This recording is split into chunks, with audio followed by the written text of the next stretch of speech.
एक जिम्मेदार पदाधिकारी श्री रामलीला सभा का होने के नाते मैं क्षमा प्रार्थी भी हूँ सभी से जिनकी भावनाओं को ठेस लगी। नमस्कार दर्शकों, आप देख रहे हैं अभी न्यूज और आज हम बात करने जा रहे हैं ऐसे विषय पे जो कि इस वक्त मथुरा में चर्चा का विषय बना हुआ है, क्योंकि प्रतिवर्ष आप देखते आ रहे हैं कि श्री रामलीला सभा मथुरा एक ऐसी कमेटी जो कि हर वर्ष महाविद्यालय के मैदान में यानी कि रामलीला ग्राउंड के अंदर रामलीला का मंचन कराता रहा है। लेकिन पिछले 2 वर्षों से कोविड गाइडलाइन की वजह से ये लीला नहीं हो पा रही थी। लेकिन अब जैसे ही मुख्यमंत्री योगी आदित्यनाथ ने अब रामलीला आदि जैसे कार्यक्रम हैं उन पर छूट दे दी है कि आप रामलीला का आयोजन कर सकते हैं, तो लोगों के मन में कहीं ना कहीं पर यह सवाल है कि मथुरा का श्री रामलीला सभा इस वक्त क्यों नहीं आगे आया और आखिर क्यों उन्होंने इस वर्ष रामलीला का आयोजन किया। तो मेरे साथ मौजूद हैं श्री रामलीला सभा के प्रधानमंत्री मूलचंद गर्ग, जिनसे हम बात करेंगे इस महत्वपूर्ण विषय को लेकर के, क्योंकि लोगों में इस वक्त ये चर्चा का विषय है और लोग जानना चाहते हैं कि आखिर मथुरा जो कि रामलीला सभा यानी कि मथुरा रामलीला के जो कलाकार हैं मथुरा से निकल के और देश विदेश सभी जगह पर जाकर रामलीला का मंचन करते हैं, उसी मथुरा के अंदर ही आखिर क्यों इस वर्ष रामलीला का मंचन नहीं किया जा रहा। तो हम बात करेंगे मूलचंद गर्ग जी से जो कि रामलीला सभा के प्रधानमंत्री हैं, आखिर उनका क्या कहना है इस विषय में। सबसे पहले स्वागत है आपका न्यूज में। जी मैं आज जनता जानना चाहती है कि मथुरा का रामलीला सभा आखिर क्यों नहीं आगे आया, जहां देखा जा रहा है कि तमाम जगह पर रामलीला सभाएं जो हैं वो फिर से एक बार आयोजन कर रही हैं और रामलीला फिर भी शुरू हो चुकी हैं, तो मथुरा क्यों नहीं। देखिए, जो लोग इस रामलीला से और इस सभा से निकट रूप से जुड़े हुए हैं उन सभी को और जो इसमें रुचि रखते हैं उन सभी को यह ज्ञात है कि यहाँ की जो रामलीला सभा द्वारा रामलीला की जाती है वह एक सिद्ध रामलीला है जिसका कि इतिहास 175 वर्ष पुराना है। यहाँ की रामलीला अन्य जगह की रामलीलाओं से भिन्न है। यह सिद्ध लीला कहलाती है और जरा सी भी चूक होने पर ऐसे बहुत सारे प्रमाण हैं कि उनका चेतक लोगों को मिला है। इस वजह से किस चूक की आप बात कर रहे हैं, किस प्रकार की चूक हो सकती है। अन्य जगह की लीलाओं को मुझे क्षमा करें तो एक तरह से नाटक के रूप में उसको देखा जा सकता है, लेकिन यहाँ पर सिद्ध लीला होने के नाते जो उसका वास्तविक स्वरूप है उससे कहीं भी इधर उधर हटकर हम कोई भी प्रदर्शन नहीं कर सकते।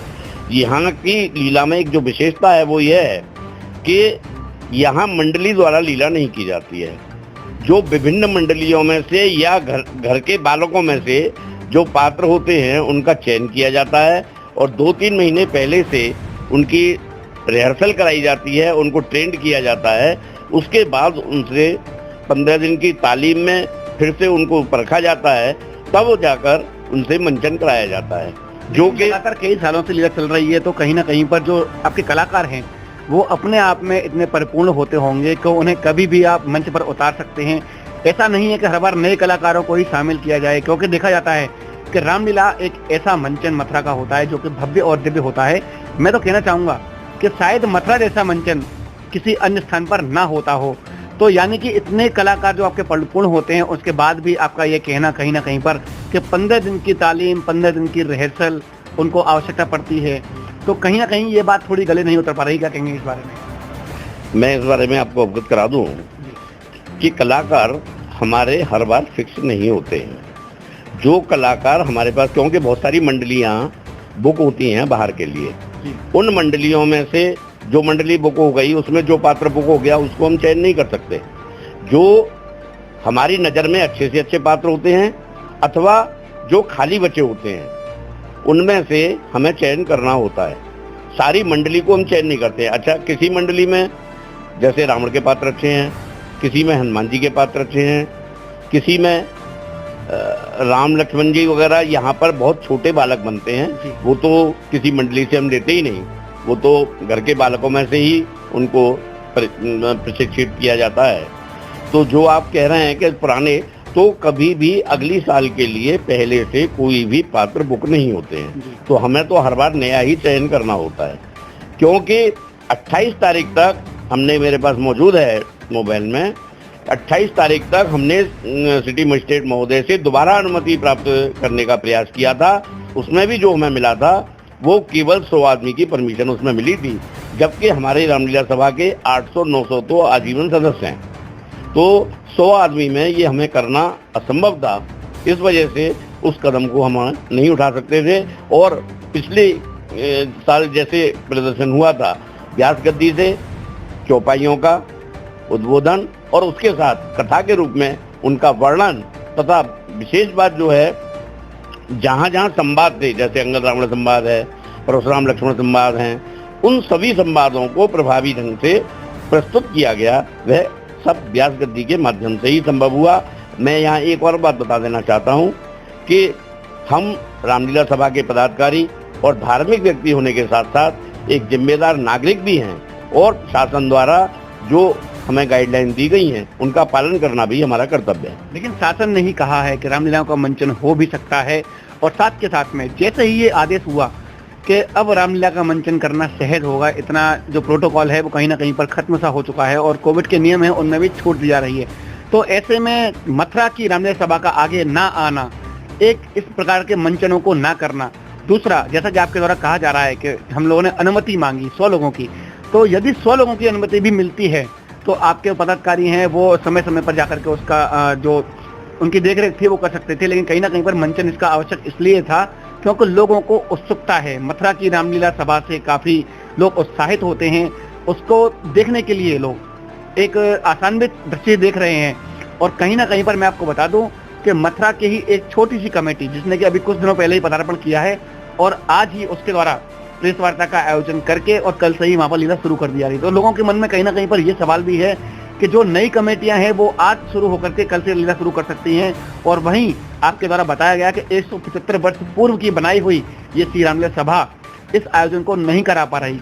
तो लोगों के मन में कहीं ना कहीं का इस बात को लेकर प्रश्न है और जनता जवाब चाहती है। मैं इसके लिए आपको पहले भी बताया और अब भी बता रहा हूँ, हमने 100 लोगों की अनुमति नहीं मांगी जी। हमें जो प्रशासन द्वारा अनुमति दी गई उसमें 100 आदमी का रेस्ट्रिक्शन था, जिसका के पालन करना हमारे लिए असंभव था। क्योंकि जब हमारे 800-900 तो मेंबर हैं और ये आम जनता का पर्व है। श्री रामलीला सभा किसी व्यक्ति विशेषों की नहीं है, वे आम जनता की है। सारे शहर से उसका चंदा होता है, सारे शहर के लोग उसमें चाहे राम बारात हो, चाहे विजयादशमी मेला हो, 3 महीने से पहले से उसका पुतला भी बनाया जाता है। उसके भी कारीगर बहुत ज़्यादा नहीं है, 1-2 ही कारीगर हैं जो कि 3-3 महीने पहले से हमारे ग्राउंड पर ही उसका निर्माण करते हैं। तो यह सारी व्यवस्थाएं, सबसे मुख्य बात जो थी वो 100 आदमी का रेस्ट्रिक्शन पालन करना हमारे लिए असंभव था। और यह भी जो अनुमति आई, यह भी 28 तारीख के बाद में आई। 29 तारीख को जो अनुमति दी गई है उसमें थोड़ी सी ढील दी गई है, अगर हम बात जबकि 28 तारीख को हम अपना कार्यक्रम को प्रारंभ कर चुके थे। अगर हम बात करें प्रोटोकॉल की, तो कहीं ना कहीं पर अभी कुछ समय पूर्व ही व्यापारियों की सभा हुई थी, व्यापारियों के चुनाव हुए थे, वहीं चुनावी रैलियां लगातार जारी हैं, जिसमें से कि आप बात करते हैं 100 लोगों की और हम बात करते हैं 1000 लोगों की, जिसमें कि मथुरा ही नहीं, मथुरा के अन्य जनपदों से भी तमाम व्यापारिक समितियों के लोग यहाँ पर आए, जिसमें कि 1000 से ऊपर पब्लिक मौजूद थी। और साथ के साथ में तमाम चुनावी रैलियां हो रही हैं, जहाँ भी देखते हैं वहाँ पर लोगों की भीड़ हो चुकी है। तो ऐसे में आप जो नियम थे उनका पालन करते हुए अगर रामलीला सभा का आयोजन करते एकदम, तो कहीं ना कहीं पर लोगों को कुछ ना कुछ राहत प्रदान होती। क्या कहेंगे? मैं ये बात मानता हूँ कि प्रशासन की मंशा लास्ट में आकर 29 तारीख को शासन के आदेशानुसार यह हो गई कि अगर हम कोई आयोजन करते हैं तो उसको रोका नहीं जाएगा। लेकिन मैं यहाँ यह भी कहना चाहता हूँ कि हमने उनसे ये प्रयास किया था कि आप हमें ये बात लिखित में दे दीजिए कि 100 आदमी का रेस्ट्रिक्शन नहीं है। इस बात के लिए डीएम साहब से भी बात हुई, सिटी मजिस्ट्रेट साहब से भी बात हुई, काफ़ी प्रयास हुआ, लेकिन वह लिख के देने को इस बात को तैयार नहीं हुए। मैं यहाँ यह भी कहना चाहता हूँ कि जैसे आप व्यापार मंडल की उसकी बात कर रहे हैं, आदमी कोई मर्डर करे और वो ना पकड़ा जाए तो इसका मतलब मर्डर करने का लाइसेंस नहीं मिल जाता है या जुर्म उसका कम नहीं हो जाता है। ठीक है, उन लोगों ने पालन नहीं किया, हम अपने को जिम्मेदार नागरिक समझते हैं, इस वजह से हम उस कानून से अलग हटना नहीं चाहते थे। लेकिन कहीं ना कहीं पर देखा जाए तो जो कानून की उल्लंघन किया जा रहा है, लगातार देखा जा रहा है कि तमाम जगहों पर लोग जिस प्रकार से गवर्नमेंट की गाइडलाइन दी जा रही है, मास्क भी नहीं लगाते हैं लोग, सैनिटाइजर का यूज़ भी लोगों ने कम कर दिया है। और साथ के साथ में ही जो नियम बनाए जाते हैं कि 100 लोगों के रजिस्ट्रेशन है या 50 लोग ही आ सकते हैं, तो वहीं उसी स्थान पर हजारों लोग इकट्ठा हो रहे हैं। तो यदि इतने लोग अन्य आयोजनों में इकट्ठा हो रहे हैं, तो आपके द्वारा इस प्रकार से प्रयास क्यों नहीं किए गए कि लोगों को कहीं ना कहीं पर कोविड गाइडलाइन का पालन करते हुए जहां 100 की अनुमति थी वहीं पर 1000 की अनुमति प्राप्त करने का भी प्रयास किया जाता। और स्थान, हमारे पास में स्थानों की कमी नहीं है, रामलीला ग्राउंड अपने आप में इतना सक्षम है कि हजारों लोगों को वह अपने आप में संभाल सकता है। तो प्रयासों में कमी कहाँ रह गई? प्रयास में कोई कमी नहीं रही। मैंने जैसे आपसे कहा अभी कि हमने लिखित में उनसे अनुमति मांगने का प्रयास किया था और उन्होंने बिल्कुल डिनाई कर दिया। लिखित में वो 100 आदमी से ज़्यादा की परमिशन देने को तैयार नहीं थे और जब तक लिखित में परमिशन नहीं मिली तब तक हम काम करने को तैयार नहीं थे। जहाँ तक रामलीला मैदान की बात है, रामलीला मैदान हमारे पास शासन स्तर के तो साधन है नहीं, शासन स्तर के साधन नहीं है कि जन्माष्टमी का कार्यक्रम होना है और 4 दिन में ठेकेदार लाके लगा देगा, उसने सीमित साधन हमारे पास नहीं है। हमें अगर मैदान में लीला करनी होती है, जैसे हमारी लीला का जो हम उससे हट भी नहीं सकते। सबसे पहला हमारा जो प्रदर्शन होता है वह जन्मभूमि से प्रारंभ होता है। जन्मभूमि होती है, जन्मभूमि के बाद में जो वनवास की लीलाएं होती हैं वो चित्रकूट पर होती हैं और लास्ट के 3 दिन की लीलाएं महाविद्या मैदान में होती हैं। यानी कि परंपरागत तरीके से जो उसका निर्वहन किया जाता रहा है गत वर्षों से, अब की बार वो प्रदर्शन फिर से नहीं हो पाएगा कोविड गाइडलाइन के चलते। जी बिल्कुल बिल्कुल यही बात है। लेकिन लोगों को आशाएं थी और लोग एक आशान्वित भी दृष्टि से आपकी ओर देख रहे थे, रामलीला सभा की ओर देख रहे थे कि जब पूरे भारतवर्ष में रामलीलाओं के आयोजनों पर छूट दी जा रही है तो मथुरा, जो कि इसका जनक कहा जाता है, और मैं तो कहना चाहूंगा कि मथुरा से ही पूरे भारतवर्ष में रामलीला के तमाम कलाकार जाते रहते हैं, जो कि जनक है, उसी स्थान पर रामलीला का ना होना कहीं ना कहीं पर लोगों को कचोट रहा है। निश्चित रूप से मैं इस बात से सहमत हूँ आपकी से, और इसके लिए चाहे परिस्थितियाँ कुछ भी हों, लेकिन एक जिम्मेदार पदाधिकारी श्री रामलीला सभा का होने के नाते मैं क्षमा प्रार्थी भी हूँ सभी से कि जिनकी भावनाओं को ठेस लगी, लेकिन कानून का पालन करना हमने मजबूरी समझा। इसके लिए हमने पदाधिकारियों की बैठक भी की और पदाधिकारी बैठक में जो सर्वसम्मति से निर्णय हुआ उसी के अनुसार आज रामलीला का औपचारिक अनौपचारिक रूप से जो प्रदर्शन है वह किया जाता है। अगर बात करें रामलीला की तो कुछ समय के बाद में जैसा कि देखा जाता है कि हर बार एक बाल रामलीला और होती है जो गांधी पार्क में होती है, उसका भी एक बार मंचन होगा।